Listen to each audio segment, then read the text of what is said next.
ভোটাধিকার নিশ্চিতে প্রতিটি নাগরিককে নিজ নিজ জায়গা থেকে সোচ্চার হবার আহ্বান জানিয়েছেন নির্বাচন সংস্কার কমিশনের প্রধান বদিউল আলম মজুমদার। নতুন বাংলাদেশে অবাধ, সুষ্ঠু ও নিরপেক্ষ নির্বাচন আয়োজনে সবাইকে ঐক্যবদ্ধ হওয়ার আহ্বানও জানান তিনি। এ সময় জাতীয় নাগরিক কমিটির আহ্বায়ক নাসির উদ্দিন পাটোয়ারি বলেন, শুধু ক্ষমতার জন্য নয়, দেশের রাজনীতি হতে হবে আদর্শ কেন্দ্রিক।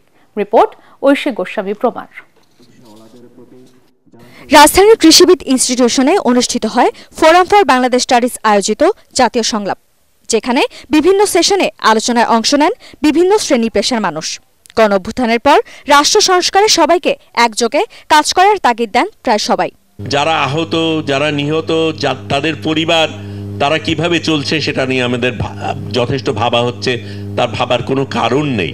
এতে জাতীয় নাগরিক কমিটির আহ্বায়ক নাসির উদ্দিন পাটোয়ারি বলেন, নতুন বাংলাদেশে প্রতিটি নাগরিকের সমান অধিকার নিশ্চিত করতে হবে। আমরা এমন একটি বাংলাদেশ চাই যেখানে সচিবালয়ের পদগ্রহণকারী সচিবগুলো কোনো ব্যক্তি বা দলের তাদের আশীর্বাদে মদতপুষ্ট না হয়ে জনগণের কাতারে গিয়ে তাদের সেবক হিসাবে কাজ করবে। নির্বাচনে অর্থ ও পেশিশক্তি বন্ধে রাজনীতিবিদদের দৃষ্টিভঙ্গি পরিবর্তনের তাগিদ দেন নির্বাচন ব্যবস্থা সংস্কার কমিশন প্রধান বদিউল আলম মজুমদার। আমরা যদি গণতান্ত্রিক উত্তরণ চাই, এর পরিবর্তন চাই, আমাদের মধ্যে পরিবর্তন আনতে হবে।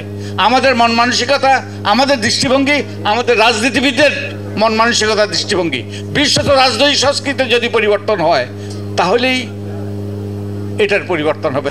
হাসিনা যদি না পালাইতো আমরা হয়তো বেঁচে থাকতাম না। তাই আমি উপকারভোগী এবং আমরা সবাই কিন্তু উপকারভোগী।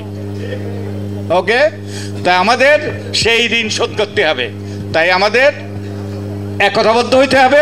সুষ্ঠু নির্বাচন আয়োজনে আন্তরিক হওয়ার বিকল্প নেই বলেও মনে করেন বক্তারা।